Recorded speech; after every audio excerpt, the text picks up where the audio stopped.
मान्यवर, मणिपुर का विषय मुझे याद है कि जब मैंने इस पर अपना विरोध दर्ज कराया था तो मुझे लगता है कि हिंदुस्तान के संसदीय इतिहास में जब से संसद बनी है, कोई सदस्य अगर सबसे लंबे समय तक निलंबित रहा है तो वो मैं रहा हूं, क्योंकि मैंने मणिपुर का मुद्दा उठाने का एक प्रयास किया था।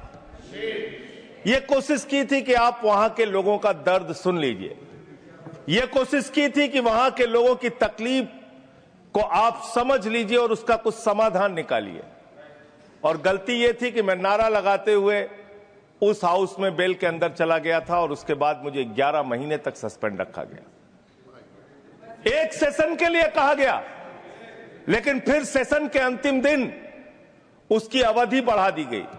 कोई चिंता की बात नहीं सर, आप 11 महीने सस्पेंड करें, मार्शल से बाहर फिकवा दें, आप सत्ता में कुछ भी कर सकते हैं।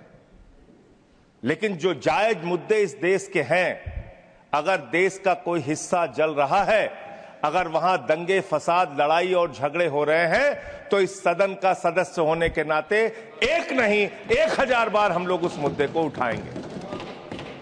माननीय गृह मंत्री जी वहां पर गए थे, 10-15 दिन वहां की स्थितियों का जायजा लेकर आए थे। मुझे याद है इन्होंने ऑल पार्टी मीटिंग बुलाई और उस ऑल पार्टी मीटिंग में सारे लोगों ने अपनी राय दी और ज्यादातर विपक्ष के मित्रों की यह सलाह थी कि उस राज्य के मुख्यमंत्री वहां की हिंसा के लिए सीधे तौर पे जिम्मेदार हैं, उनको हटाइए। जब तक वो रहेंगे तब तक वहां पे शांति की बहाली नहीं हो सकती। ये एक तरफा सुझाव था सारे विपक्ष के लोगों की तरफ से। मैं उस मीटिंग में मौजूद था मान्यवर।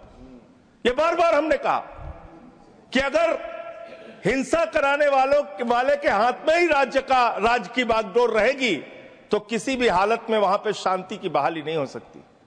कुकीज और मैतीस का झगड़ा, उनके बीच में शांति का प्रयास वो व्यक्ति कर सकता है जो शांति की मंशा रखता हो। ऐसे ऐसे दृश्य मणिपुर ने देखे, ऐसी ऐसी वारदातें देखी।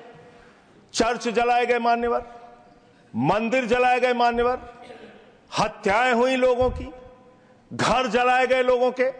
और इतना ही नहीं मान्यवर, शर्म उस दिन सबसे ज्यादा पूरे हिंदुस्तान को आई, लोगों का सिर शर्म से झुक गया जब एक कारगिल योद्धा की पत्नी को निर्वस्त्र करके घुमाया गया।